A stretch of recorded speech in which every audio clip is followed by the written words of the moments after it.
ఇప్పుడే అందిన వార్త సుప్రీంకోర్టు సంచలన తీర్పు అంటూ లేటెస్ట్ అప్డేట్ అయితే రావడం జరిగిందండి. సో ఆ వివరాలు ఏంటనేది కూడా వీడియోలో తెలుస్తుందా, వీడియో చివరి వరకు చూడండి, అర్థమవుతుంది.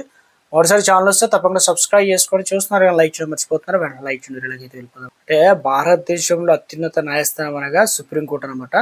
మత మార్పిడిల పైన సంచలన తీర్పు అనేది ప్రకటించడం జరిగింది. ఏం చెప్తున్నారు ఏంటంటే ఎస్సీ కులానికి చెందిన వారు మతం మారితే ఎస్సీ హోదా రద్దవుతుందని చెప్పేసి ఈ సందర్భంగా కోర్టు అనేది స్పష్టం చేసింది. ఎందుకంటే హిందూ, బౌద్ధ, సిక్కు మతాల్లో కాకుండా ఇంకా ఇతర ఏ మతంలోకి మారినా ఎస్సీ హోదా అనేది రద్దు అనేది అవుతుంది అంటున్నారు.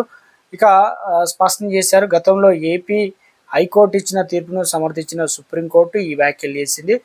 గతంలో ఏపీ హైకోర్టు అంటే జరిగినటువంటి విచారణలో క్రైస్తవ మతంలోకి మారిన పాస్టరు ఎస్సీ ఎస్టీ చట్టం కింద రక్షణ పొందలేరని సుప్రీం న్యాయస్థానం స్పష్టమైతే చేయడం జరిగింది. దీన్ని సవాల్ చేస్తూ వారు సుప్రీంకోర్టును అయితే ఆశ్రయించగా ఏపీ హైకోర్టు ఇచ్చిన తీర్పును సుప్రీంకోర్టు మద్దతు అయితే నిలిచిందనమాట. వారికి రక్షణ హక్కులు కలగవు అనే విధంగా చెప్తున్నారు మొత్తానికైతే. సో ఇక ఒక సంచలన తీర్పు అయితే ఇవ్వడం జరిగిందండి.